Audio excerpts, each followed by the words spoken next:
Today we have two guests for you, Jonathan Cullen and Linda Gaines. Hello to both of you. Thanks for joining us today. Thank you. Thank you.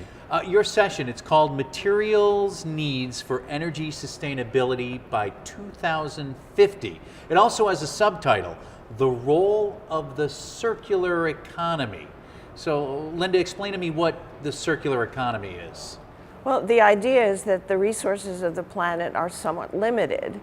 And so if you withdraw resources to make a product, it's desirable to recover the materials when the product is done being used, and then you can reuse them back into the same product. So the idea is you're going around in a circle and using the same materials over and over without straining the Earth's resources. Well, when you say that, it makes perfect sense. It is a circle.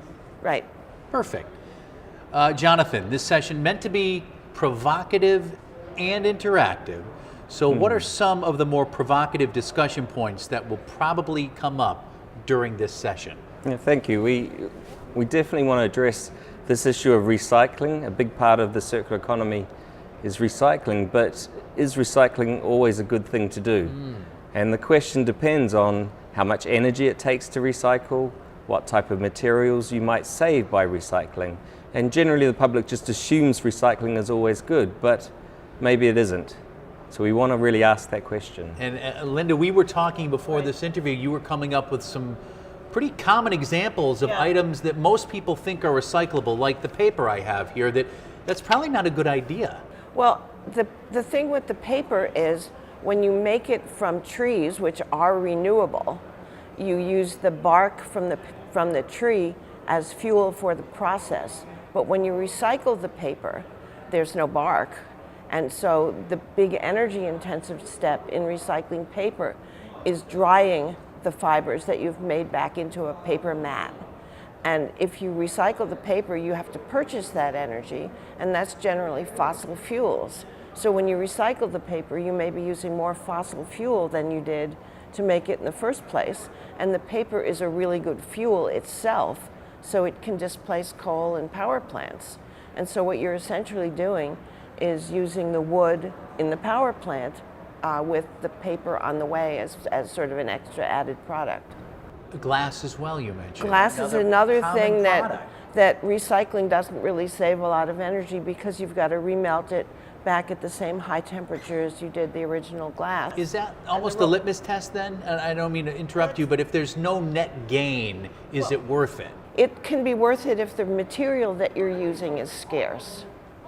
Whereas glass is basically made from sand, and if we start running out of sand, we're in trouble all over the place.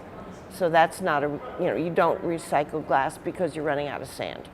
I see the provocative part here because I'm getting provocated. Right. So the panel will include representatives from academia, government labs, and industry. Tell us about the roles that each of these groups play in achieving sustainability, and I'll let both of you answer. Yeah, well, sustainability, it's so important that we bring together the science community, the business community, the policy community to make good decisions, because these decisions affect the whole of society.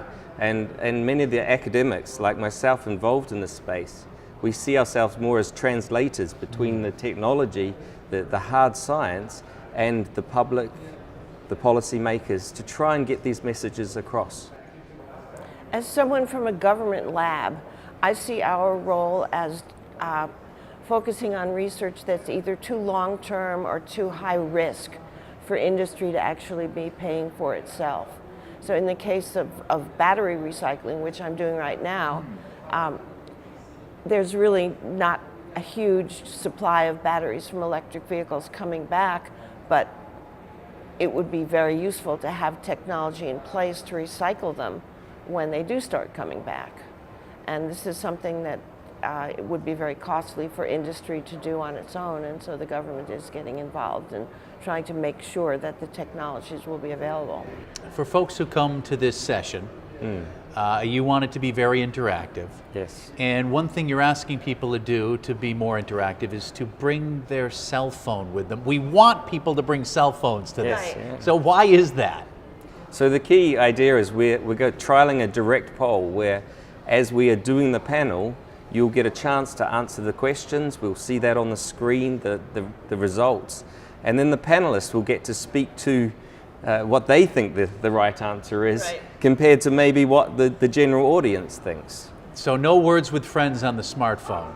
They'll be used constructively during this. Right, no email. Harder said than done. Yeah, definitely. Jonathan, Linda, thank you so much. Thank It was you. great to meet you. Thank you.